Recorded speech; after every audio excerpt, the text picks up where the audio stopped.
వికారాబాద్ జిల్లా పూడూరు మండలం రాకంచెర్లలో సర్పంచ్ విజయోత్సవ ర్యాలీలో అపశృతి చోటు చేసుకుంది. సర్పంచ్గా గెలుపొందిన కమ్లీబాయ్ పెంటయ్య ర్యాలీ నిర్వహిస్తున్న క్రమంలో సౌజన్య అనే బాలిక కారు కింద పడింది.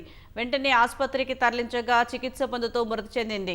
అయితే ర్యాలీలో కారు కింద పడలేదంటూ కమ్లీబాయ్ భర్త పెంటయ్య గ్రామస్తులతో వాదించారు. దీంతో గ్రామస్తులకు పెంటయ్యకు మధ్య వాగ్వాదం చోటు చేసుకుని ఉద్రిక్తతకు దారితీసింది.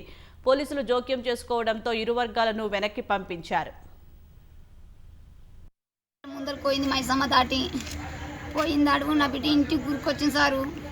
ఊరికొస్తాడు ఎవడే మా కారు ఉన్నాడు ఉంటే స్పీడ్గా పోయిండాడు. మెల్లగా పోయింటే టైర్ కింద వాడు ఏం కాకుండా తగ్గుతుండే నా బిడ్డ బతుకుతుండే. సర్పంచ్దే అంట తాత, సర్పంచ్దే అంట. వాళ్ళు ఎవరు లేరు సర్పంచులు అంటానా, ఎవరో పోరాడు ఉన్నాడంట. నేను చూలేను.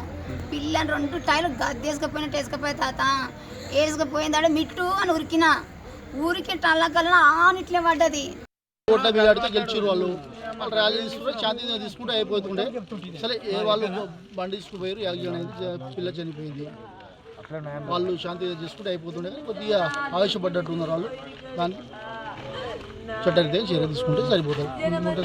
సర్పంచ్ గెలిచారు, వాళ్ళు చాలా ర్యాలీ తీసారు. ఆ ర్యాలీ తీసి ఆ పిల్లలు ఎవరు చూడకుండా అహంకారంతో పిల్లలను చంపేసారు. వేగంగా పిల్లలను